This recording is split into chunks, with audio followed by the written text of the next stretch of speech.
Welcome everyone, reflective mind में आप सभी का स्वागत है। Today we going to start practical work in geography from class 12। जैसा कि बच्चे आप सभी को पता है, ज्योग्राफी एक प्रैक्टिकल ओरिएंटेड डिसिप्लिन है और ज्योग्राफी को हम overall as per CBSE syllabus दो मेजर पार्ट में क्या करते हैं, डिवाइड करते हैं। एक होता है उसका थ्योरी सेगमेंट, जिसमें 70 मार्क्स के क्वेश्चंस आते हैं या 70 मार्क्स के various MCQ, short answer, long answer questions का सेगमेंट होता है। और एक होता है उसका प्रैक्टिकल सेगमेंट। तो प्रैक्टिकल सेगमेंट को ही हम इस वीडियो में डिटेल में उसके ब्रीफ इंट्रोडक्शन के बारे में और फिर उसके बाद हम अपने पहले चैप्टर को यहाँ पे क्या करेंगे, शुरू करेंगे। अगर आप प्रैक्टिकल वर्क इन ज्योग्राफी को देखें तो ज्योग्राफी में practical segment as per CBSE 30 marks का होता है और 30 मार्क्स के प्रैक्टिकल को हम दोबारा दो भागों में बांटते हैं। One part cover 25 marks and the second part cover 5 marks. तो 25 मार्क्स से जो एरिया आता है वो चैप्टर 1 से लेकर चैप्टर 6 तक आप अपने एनसीईआरटी के प्रैक्टिकल ज्योग्राफी के बुक में देखेंगे। तो उसमें क्या लिखा हुआ है, processing of data and thematic mapping. 2020-2021 के सिलेबस के लिए या ईयर के लिए स्पेशली सीबीएसई ने चैप्टर नंबर 5 फील्ड सर्वे और chapter number 6 special information technology के चैप्टर को हटा दिया है। सो 2020-2021 के एकेडमिक सेशन के लिए चैप्टर 1 से चैप्टर 4 तक के सेगमेंट में जो क्वेश्चन है, जो चैप्टर है, उसी से आपका 25 मार्क्स का सेगमेंट बनेगा और इसी का आपको रिटन पेपर देना पड़ेगा बोर्ड एग्जाम के पहले आपके स्कूलों में। और जो आपने रिटन वर्क किया है, इसी रिटन वर्क पे आपको क्या करना है, आपको एक फाइल तैयार करना है, आपको एक रिकॉर्ड तैयार करना है और उसी रिकॉर्ड के आधार पे आपका एक वाइवा सेशन या आपका एक इंटरव्यू सेशन भी कंडक्ट किया जाएगा। तो रिकॉर्ड सबमिशन और वाइवा सेशन ये दोनों कितने मार्क्स को कवर करेंगे, 5 मार्क्स को कवर करेंगे। तो प्रैक्टिकल वर्क 30 मार्क्स का होता है, जिसमें 25 मार्क्स का प्रोसेसिंग ऑफ डेटा और थीमेटिक मैपिंग के चैप्टर से जो क्वेश्चन आएंगे प्रैक्टिकल के समय आपको वो क्वेश्चन दिए जाएंगे, आपको उन क्वेश्चन को राइट डाउन करना है और उसी के आधार पे आपको रिकॉर्ड सबमिट करना है और उस रिकॉर्ड के आधार पे आपका इंटरव्यू भी होना है। तो ओवरऑल आप यहाँ पे 30 मार्क्स के सेगमेंट को प्रैक्टिकल ज्योग्राफी में आप देख पा रहे हैं। So in this video today we are going to start the new topic or chapter number 1 from practical work in geography is data, its source and compilation। तो यहाँ पे दो टर्म आ रहा है, एक आ रहा है डेटा और एक आ रहा है उसका सोर्स क्या है और उसका कंपाइल। डेटा का मतलब यहाँ पे क्या होता है कि कोई भी एक ऐसा इंफॉर्मेशन जिसे हम लोग न्यूमेरिकल फॉर्म में क्या करते हैं, रिप्रेजेंट करते हैं, उसे क्या बोलते हैं, डेटा कहते हैं।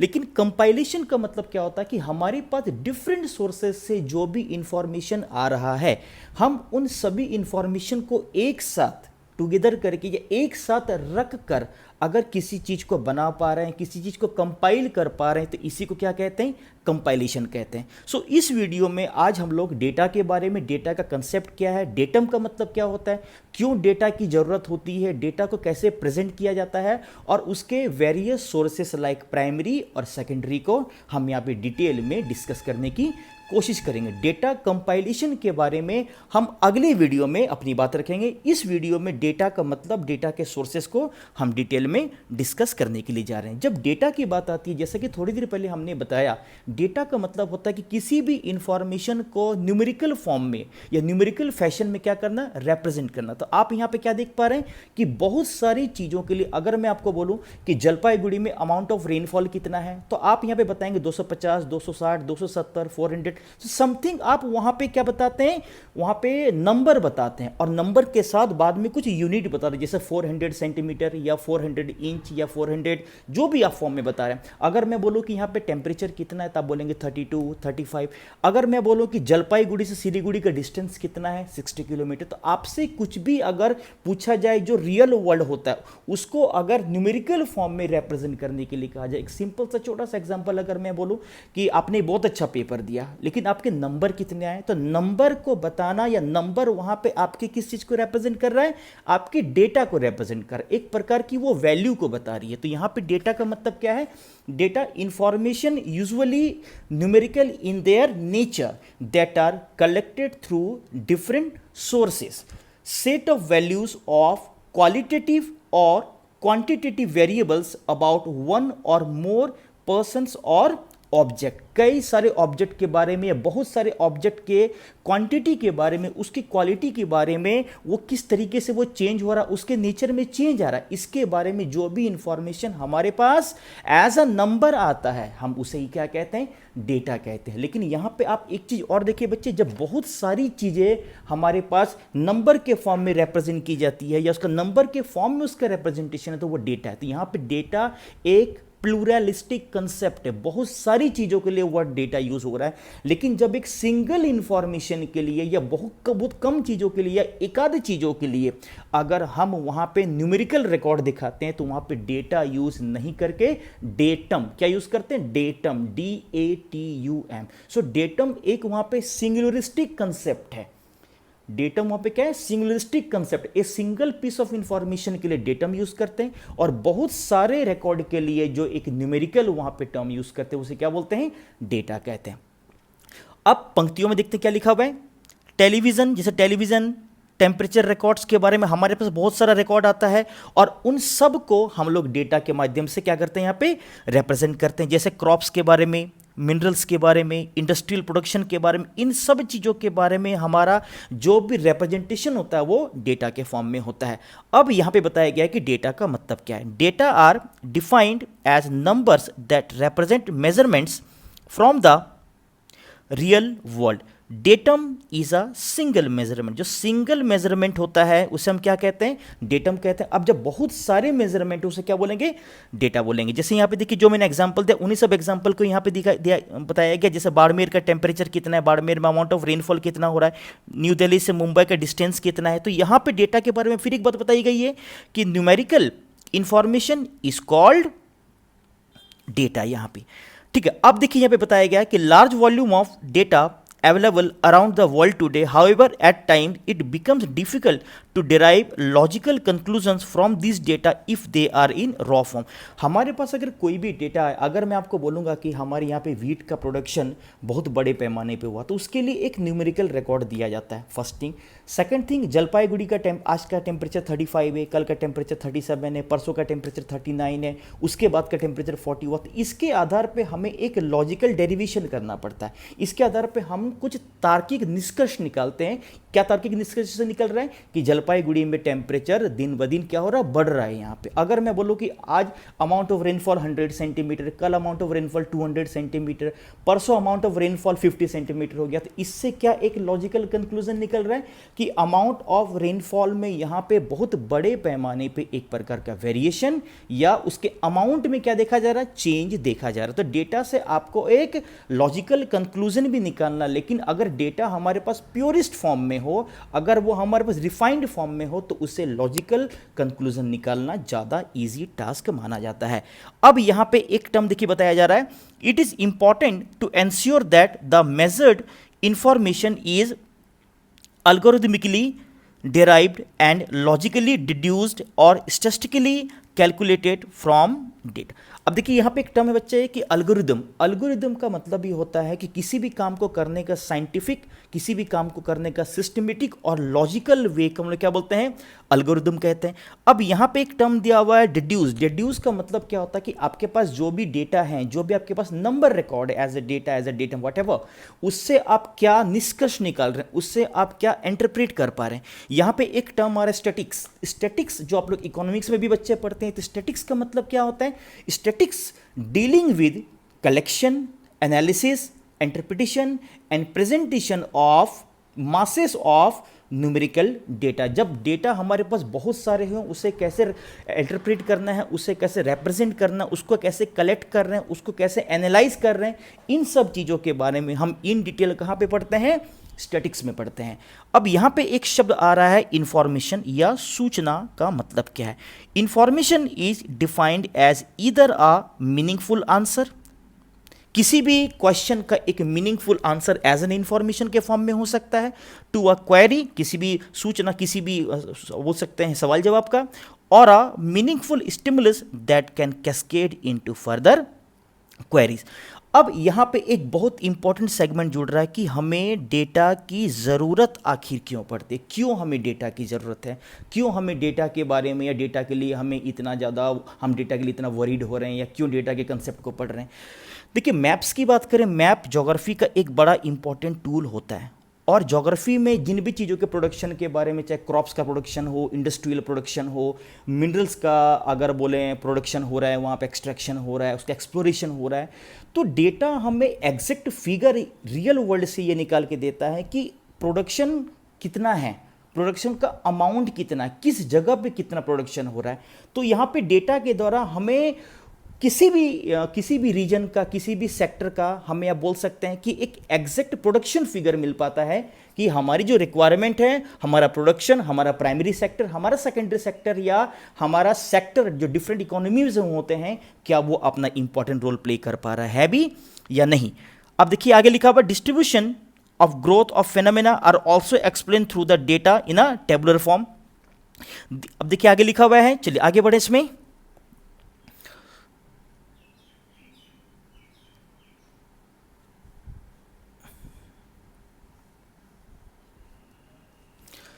आगे दिया हुआ है, statistical analysis of those variables has become a necessity today. किसी जगह पे क्रॉपिंग पैटर्न क्या है,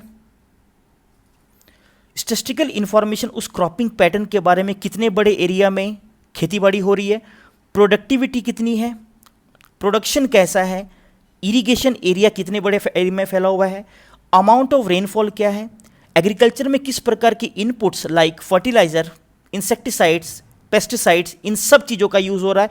ये सारी, इन सभी चीज़ों के बारे में हमें एग्जैक्ट डेटा से पता चलता है कि वहाँ पे एग्रीकल्चरल इनपुट्स कितने। अगर छोटा सा एग्जांपल लें, यहाँ पे मैं बोलूँगा कि सर अगर 10 हेक्टेयर खेत है तो 10 हेक्टेयर खेत में 7 हेक्टेयर खेत इरीगेटेड है, 3 हेक्टेयर खेत इरीगेटेड नहीं है, वहाँ पे 50 किलो बोल सकते हैं फर्टिलाइजर का यूज़ किया गया वहाँ पे, या फिर हम बोल सकते हैं हमारा क्रॉप्ड एरिया 50 हेक्टेयर एरिया में फैला हुआ है। तो ये सारी चीज़ें हमें डेटा से ही पता चलती। अगर मैं आपको बोलूँ कि सर हमारा बहुत बड़ा खेत है, हमने बहुत बड़े एरिया में इरीगेशन किया, तो बहुत बड़ा बेशक सुनने में अच्छा लगता है, लेकिन अगर हम उसे एक न्यूमेरिकल फिगर में अगर हम उसे रिप्रेजेंट करना चाहें तो यहाँ पे डेटा का इंपॉर्टेंस हमें पता चलता है। आगे देखिए लिखा हुआ है, so data plays an important role in geographical analysis. Analysis का मतलब होता है कि चीज़ों को डिटेल में जानना, उसके एक एक पार्ट को, एक एक सेगमेंट को इन डिटेल स्टडी करना, उसी को एनालिसिस कहते हैं। अब यहाँ पे है कि डेटा को हम प्रेजेंट कैसे करें, प्रेजेंटेशन ऑफ डेटा कैसे होता है। अब देखिए बच्चे, यहाँ पे एक छोटी सी कहानी बताई गई है। एक परिवार होता है जिसे कोई एक वाटर बॉडी को क्रॉस करना होता है, उनके बच्चे होते हैं, उनकी वाइफ होती है, और वो डिफरेंट पार्ट्स में देखता है कि उसके वाटर की गहराई क्या है, पानी की गहराई क्या है, और उसके आधार पे वो एक एवरेज डेप्थ निकालता है। लेकिन जैसे ही उसके बच्चे उसे क्रॉस करने के लिए जाते हैं, अचानक वहाँ पे क्या करते हैं, वो डूब जाते हैं यहाँ पे। तो इसी से एक बड़ा छोटा सा यहाँ पे डेरिवेशन क्या निकाला जा रहा है कि लेखा जोखा था फिर भी बच्चा डूबा काहे। यहाँ पे why did the child drawn when average depth was within the reach of each one। अब देखिए यहाँ पे एक बड़ा इंपॉर्टेंट टर्म बताया जा रहा है, स्टैटिस्टिकल फैलेसी।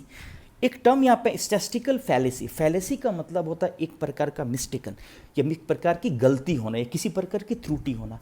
स्टैटिक्स का मतलब हमने बताया कि जब हमारे पास बहुत सारे डेटा होते हैं, उसको कैसे रिप्रेजेंट करना है, कैसे कलेक्ट करना है, एनालिसिस उसका हम कैसे करते हैं, कैसे उसका इंटरप्रिटेशन करते हैं। तो मिस्टेक कई बार क्या होता है कि अगर इनको अच्छे तरीके से केयरफुली इनको अगर हैंडल ना किया जाए तो गलतियां हो सकती है। यहाँ पे जैसे कि वहाँ पे क्या बताया कि उसने 3-4 जगहों का एक डेप्थ लिया और उसके आधार पे एवरेज डेप्थ निकाला। एवरेज आपको एक एवरेज फिगर देता, मीन के द्वारा हम एक एवरेज फिगर निकाल सकते हैं, हम रियल और एग्जैक्ट फिगर नहीं निकाल सकते। तो इसके द्वारा यहाँ पे कौन सी बातें बताई जा रही है कि जब हम लोग डेटा हैंडलिंग करते हैं या डेटा को रिप्रेजेंट करते हैं या डेटा का प्रेजेंटेशन, तो उस समय हमें बहुत सारी चीज़ों का ध्यान रखना पड़ता है।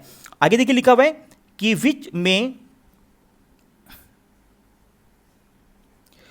which use of data it may therefore be inferred that the concentration of a phenomena, population, forest or network of transport and communication not only vary over space and time but may also be conventionally explained using the data। Network की बात करें, communication की बात करें, transport facilities की बात करें, जो हमने अपने प्रीवियस वीडियो में बताया था, उन सब के बारे में हमें डिटेल में इंफॉर्मेशन डेटा के द्वारा पता चलता। पहली बात। दूसरी बात, अलग अलग एरिया में कोई एरिया अगर वेल डेवलप्ड है और किसी एरिया में उतना डेवलपमेंट नहीं हुआ है तो दोनों के डेटा में भी डिफरेंस आएगा। कोई एरिया डेवलप है और कोई एरिया डेवलप नहीं है। इन सब चीज़ों के बारे में हमारा इंफॉर्मेशन डेटा बेस्ड होता है कि कहाँ पे इकोनॉमी कितनी ग्रो कर रही है, जीडीपी का परसेंटेज क्या है, प्रोडक्शन कितना ज़्यादा, टर्सरी एक्टिविटी में कितने सारे लोग इन्वॉल्व है, प्राइमरी एक्टिविटी में कितने सारे लोग इन्वॉल्व है। इन सब के बारे में हमारा जो कंक्लूजन है वो डेटा बेस्ड ही या उसके प्रेजेंटेशन पर कहीं ना कहीं क्या होता है, बेस्ड होता है। In other words you may say that there is a shift from qualitative description to quantitative analysis in explaining the relationship among variable। एक टर्म बच्चे यहाँ पे आ रहा है वेरिएबल। वेरिएबल का मतलब होता है कि किसी भी चीज़ का चेंज होना। क्वांटिटी का मतलब होता है कि अमाउंट कितना, संख्या कितनी ज़्यादा है। और क्वालिटी का मतलब क्या कि उनमें क्या वो चीज़ है, उनमें वो गुण हैं, उनमें वो प्रॉपर्टीज़ हैं जो किसी एक एरिया में किसी भी ह्यूमन की या किसी भी सेक्टर की एक प्रकार की आप रिक्वायरमेंट बोल सकते हैं। अब यहाँ पे बात आती है सबसे इंपॉर्टेंट चीज़ कि डेटा के बारे में हमें डेटा की ज़रूरत क्यों है, डेटा क्या है, हमने उसके बारे में पढ़ा। डेटा को प्रेजेंट कैसे करते हैं, हमने उसके बारे में भी पढ़ा। अब यहाँ पे है कि उन डेटा को हम कैसे गैदर करें, उन डेटा को हम कैसे कलेक्ट करें। सो डेटा कलेक्शन दो तरीके से होता है। First one is primary sources and the second one is secondary sources. Primary sources का मतलब क्या होता है? प्राइमरी सोर्सेस का यहाँ पे मतलब है जहाँ पे डेटा को सबसे पहली बार कलेक्ट किया जाता है। जो फर्स्ट हैंडिंग जो कलेक्शन होता है डायरेक्टली फील्ड से या किसी भी जगह से आप जब डेटा को कलेक्ट करते हैं, जो अपने आप में एक ओरिजिनल डेटा होता है, ओरिजिनल सोर्स से आप डेटा को फर्स्ट टाइम अगर गैदर कर रहे हैं, फर्स्ट टाइम अगर आप उसे कलेक्ट कर रहे हैं तो उसे क्या बोलेंगे? Primary sources of data. लेकिन सेकेंडरी सोर्सेस का मतलब क्या होता है? सेकेंडरी सोर्सेस का मतलब होता है collected by someone other than user. अगर हमें यूज करना है और उस डेटा को हम खुद ही कलेक्ट कर रहे हैं तो ये है प्राइमरी डेटा। लेकिन यूज हमें करना है लेकिन कलेक्ट उसे किसी और ने पहले कर रखा है तो उसे क्या बोलेंगे? Secondary data. तो सेकेंडरी डेटा का मतलब क्या समझ लीजिए? Data that already been collected through primary sources and made readily available for someone. किसी और के द्वारा कलेक्ट किया गया है और किसी और के यूज के लिए वो ऑलरेडी अवेलेबल है, रेडी टू अवेलेबल है। लेकिन प्राइमरी में क्या है कि वो रेडी टू अवेलेबल नहीं है, हमें खुद अपने सोर्सेस से उसकी अवेलेबिलिटी बनानी है। यहाँ पे अब है प्राइमरी डेटा के एग्जाम्पल। और इसी प्राइमरी और सेकेंडरी डेटा से, ध्यान से सुनेंगे बच्चे, इसी प्राइमरी और सेकेंडरी डेटा से सबसे ज़्यादा क्वेश्चन रिटन में भी आता है प्रैक्टिकल का, और वाइवा या इंटरव्यू सेशन में जो एक्सटर्नल होते हैं, जो बाहर से जो टीचर आते हैं, वो सबसे ज़्यादा सवाल इसी प्राइमरी और सेकेंडरी डेटा के कंसेप्ट से पूछते हैं और प्राइमरी और सेकेंडरी डेटा के एग्जाम्पल से भी वो कई बार बहुत सारे सवाल पूछते हैं। तो आप इसको ध्यान से यहाँ पर समझेंगे। Sources of primary data. Primary data का सोर्स क्या? उसमें सबसे पहला सोर्स है पर्सनल ऑब्जर्वेशन, जो हमारा अपना व्यक्तिगत अवलोकन होता है। जिन भी चीज़ों को हम सबसे पहले पर्सनल लेवल पे एक्सपीरियंस करते हैं, फील करते हैं, देखते हैं, सुनते हैं या महसूस करते हैं, वो हमारा पर्सनल ऑब्जर्वेशन होता है। Collection of information by an individual और group of individuals through direct observation in the field. आप लोगों का जो पहले एक जो चैप्टर था, जो इस बार के एकेडमिक सेशन में सीबीएसई ने रिमूव कर दिया, फील्ड सर्वे। तो फील्ड सर्वे में हमें बहुत सारे इंफॉर्मेशन को गैदर करना होता था, सर्वे करना होता था। तो सर्वे ही सबसे पहला प्राइमरी डेटा को कलेक्ट करने का क्या होता है? एक मेथड होता है। अगर आप बाहर की ओर निकलते हैं और बाहर की ओर निकलने के बाद आपको लगता है कि आपके स्कूल कैंपस में 10 पेड़ लगे हुए हैं, तो आपने उन 10 पेड़ को स्कूल कैंपस या स्कूल के प्रेमाइसेस में जाके काउंट किया अपने पर्सनल एक्सपीरियंस से, तो ये आपका क्या होगा बच्चा? एक प्राइमरी सोर्स होगा। लेकिन अगर किसी ने आपको बताया या आपने कहीं पे अपने स्कूल मैगजीन में पढ़ा कि स्कूल प्रेमाइसेस में 10 पेड़ हैं, तो वो आपके लिए क्या होता है? सेकेंडरी डेटा होता है, क्योंकि वो ऑलरेडी पब्लिश्ड है, किसी और ने उस इंफॉर्मेशन को गैदर किया, आपके लिए वो सिर्फ अवेलेबल हो गया रेडिली तौर पे वहां पे। चलिए आगे लिखा हुआ है, through a field survey information about the relief feature, drainage patterns, types of soil, natural vegetation, as well as population structure, sex ratio, literacy, means of transport, communication, urban rural settlements, ये सारी चीज़ें आप अगर बाहर की ओर निकलते हैं और बाहर की ओर निकलने के बाद आपको लगता है कि यहाँ पे माउंटेन है, यहाँ पे प्लेटू है, वो आपका पर्सनल ऑब्जर्वेशन हो सकता है। जलपाईगुड़ी के आसपास में बहुत सारे रिवर्स हैं, आपको लगता है कि ये रिवर इस एरिया से होके बह रही है, इस रिवर के बैंक पे ये सारा शहर, अगर आप इसको पर्सनल लेवल पे अगर आप फील करते हैं, उसको गैदर करते हैं, इंफॉर्मेशन को कलेक्ट कर रहे हैं, they all data will be termed as primary data. लेकिन वो प्रोसेस क्या है, लेकिन वो वे क्या है, पर्सनल ऑब्जर्वेशन के द्वारा। अब देखिए यहां पे मेथड ऑफ डेटा कलेक्शन, ये क्या दिया गया है, डेटा कलेक्शन का मेथड, कौन कौन से डेटा कलेक्शन के मेथड है, प्राइमरी डेटा, सेकेंडरी डेटा। अब प्राइमरी डेटा में कौन कौन सा है, पर्सनल ऑब्जर्वेशन, इंटरव्यू, क्वेश्चनियर और schedule, other methods. Secondary data में देखें पब्लिश्ड रिसोर्सेज जिसका प्रकाशन होता है और अनपब्लिश्ड रिसोर्सेज जिसका प्रकाशन नहीं होता है। पब्लिश रिसोर्सेज में देखें गवर्नमेंट रिकॉर्ड्स, क्वासी गवर्नमेंट का मतलब क्या होता है, जो कंप्लीटली गवर्नमेंट नहीं होती है, international private publications and newspapers. Unpublished में देखें government records, quasi government, private documents and other documents. तो ये आपके मेथड्स है, ध्यान देंगे बच्चे, ये मेथड्स हैं, किस मेथड के थ्रू आप डेटा क्या कर रहे हैं, कलेक्ट कर रहे हैं। लेकिन उसका सोर्स देखें primary and secondary.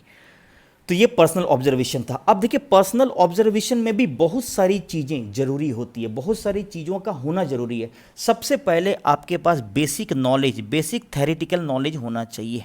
Natural vegetation का मतलब क्या है आपको पता होना चाहिए, ट्री का मतलब क्या है पता होना चाहिए, ट्री और बुश में क्या डिफरेंस है पता होना चाहिए, ग्रास और बुश एक दूसरे से कैसे अलग है पता होना चाहिए।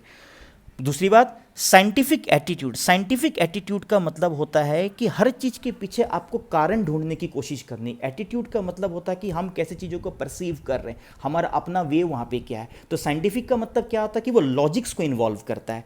And the third thing is unbiased evaluation. Unbiased का मतलब होता है कि किसी प्रकार का पूर्वाग्रह नहीं होना चाहिए, हमें जो एक्चुअल फिगर, हमें जो ग्राउंड फिगर दिख रहा है उसी को कंसीडर करना है, उसको बहुत ज़्यादा मॉडिफाई अपने एक्सपीरियंसेस के द्वारा या अपने बायस्ड ओपिनियन। बायस्ड का मतलब क्या होता है कि हमारे दिमाग में पहले ही कुछ बनी हुई, जैसे मान लिया कि अगर यहाँ पे 50 लोग हैं और 50 लोगों के द्वारा ये एरिया वेल डेवलप्ड है, तो अगर आपको दिख रहा है कि उन 50 लोगों ने उस एरिया को डेवलप किया तो आपको मानना है कि उन 50 लोगों का एक रोल है। आपको ये बिल्कुल भी नहीं मानना है कि नहीं ये एरिया पहले से डेवलप था, इन लोगों का अपना कोई भी कंट्रीब्यूशन यहाँ पे नहीं है।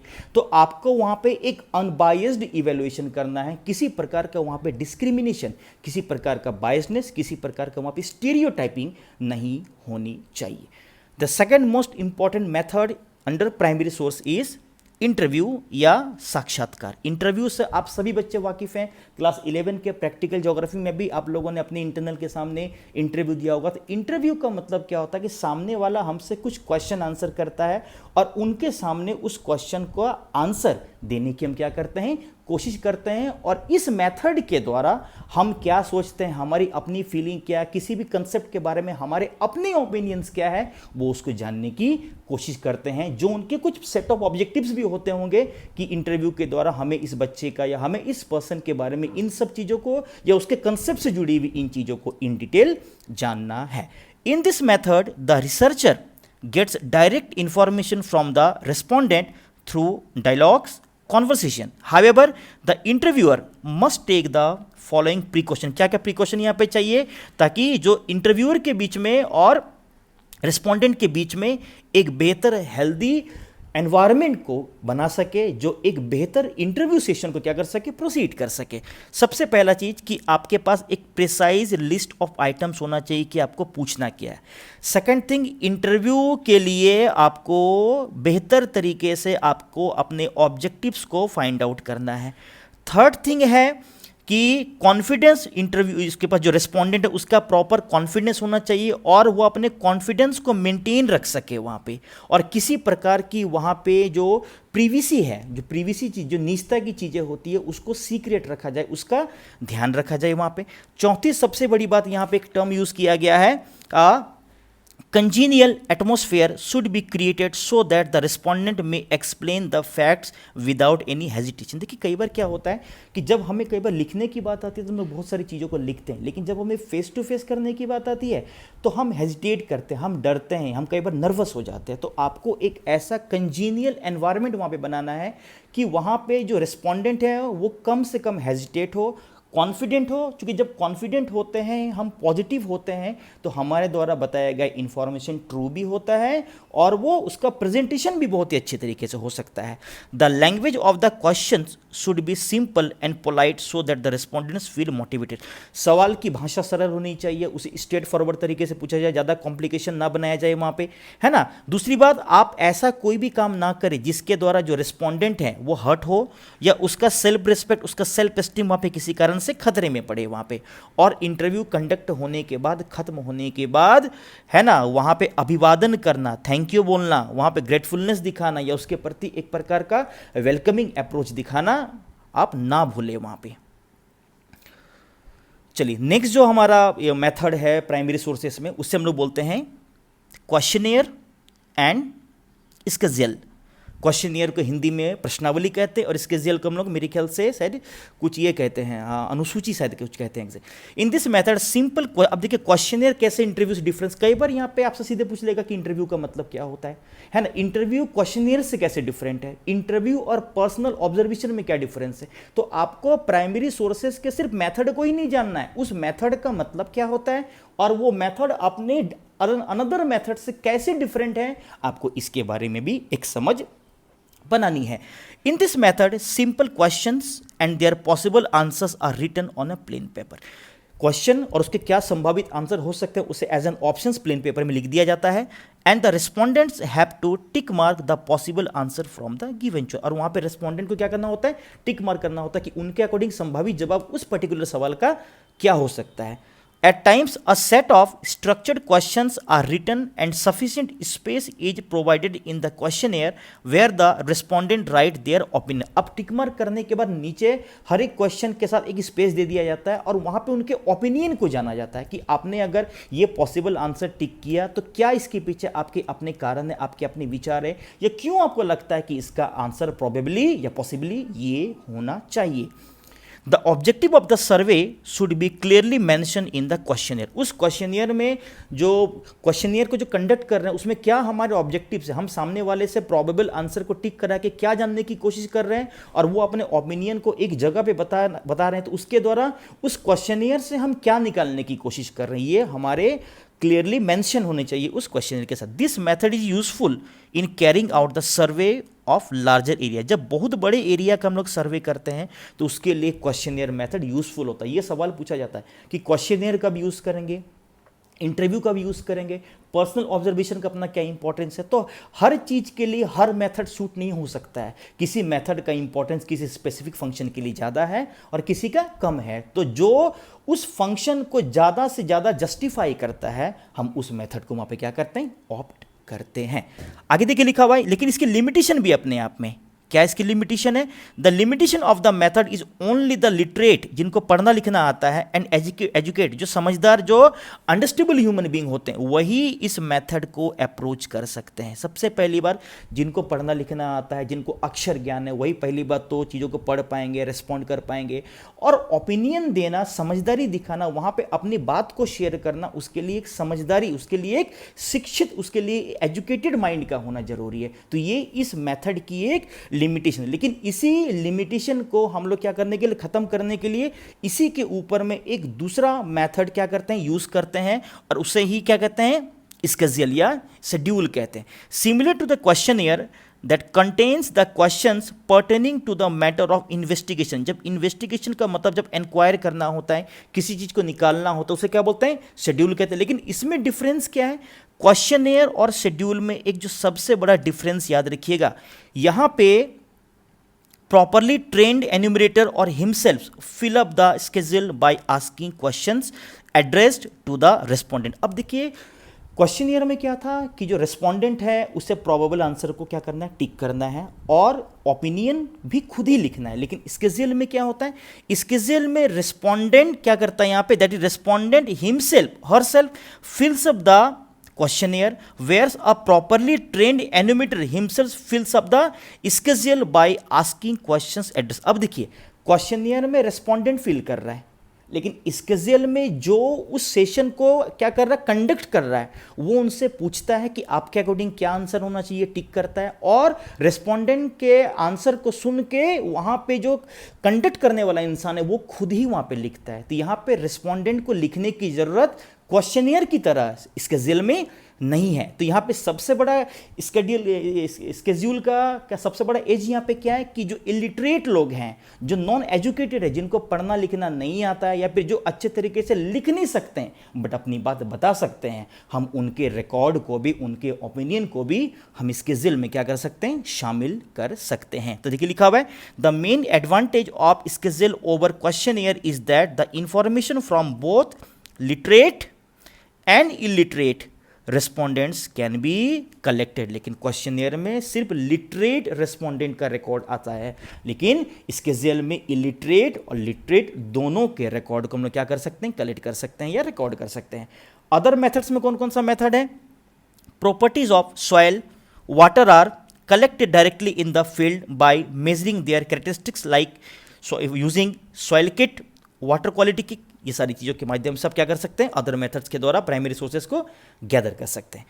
Next one is secondary source of data. Secondary source of data का मतलब हमने थोड़ी देर पहले क्या बताया कि जो यूज़र होता है वो उस डेटा का या वो उस डेटा को कलेक्ट नहीं करता, कलेक्ट किसी और के द्वारा किया जाता है, यूज़ किसी और के द्वारा किया जाता है। मैं फिर यहाँ पे इसका मतलब बता देता हूँ, data that already been collected through primary sources and made readily available for someone. और सेकेंडरी डेटा के सबसे इंपॉर्टेंट एग्जाम्पल हमारे आसपास के लाइफ में हमारी मोस्टली एक्टिविटीज सेकेंडरी डेटा के ऊपर ही डिपेंड करती है। For example books, newspaper, websites, blogs, diaries, वो डायरी नहीं जो हम खुद बनाते हैं, औरों की डायरीज को जो पढ़ते हैं, डायरीज है ना, पॉडकास्ट, रेडियो स्टेशंस, आपका मोनोग्राफ्स, और भी जितने गवर्नमेंट के पब्लिश्ड अनपब्लिश्ड सोर्सेस है, अभी करेंगे थोड़ी देर में, वो सारे किस में आते हैं, सेकेंडरी डेटा सोर्सेस में आते हैं। अब देखिए कौन कौन से यहाँ पे गवर्नमेंट पब्लिकेशन, गवर्नमेंट जो अपने रिकॉर्ड या फिर जो अपने डेटा को पब्लिश करती है ना, the publications of the various ministries and departments of government of India. Like अगर सेंसस के डेटा को देखें, office of the register general, survey, अगर मेट्रोलॉजिकल या मेट डिपार्टमेंट की बात करें, इंडियन मेट्रोलॉजिकल डिपार्टमेंट जो अपने रिपोर्ट्स पब्लिश करता है, किसी जगह के बारे में, जो साइक्लोन के बारे में जो रिपोर्ट दे रहा है, किसी वेदर के बारे में रिपोर्ट दे रहा है, इंडिया के क्लाइमेट के बारे में अगर वो एनुअल रिपोर्ट वगैरह दे रहा है, they all records comes under secondary source of data government publication में। अगली पंक्ति की ओर बढ़ें, अगली पंक्ति में यहाँ पे दिया हुआ semi quasi government publication. The publication and reports of urban development authorities, municipal corporation, जिसको हम लोग कई बार क्या बोलते हैं, लोकल सेल्फ गवर्नमेंट, नगर पालिका, नगर निगम, नगर पंचायत, ग्राम सभा, है ना, of various cities and towns, जिला परिषद, district councils fall under this category. Next है इंटरनेशनल पब्लिकेशन। आप लोगों ने बहुत सारे अंतर्राष्ट्रीय संस्थाओं का नाम सुना होगा, WHO, UNDP, UNESCO, IMF, world bank, उनके द्वारा जो भी पब्लिकेशंस दिए जाते हैं या पब्लिकेशंस किए जाते हैं, they all are falls under international publications.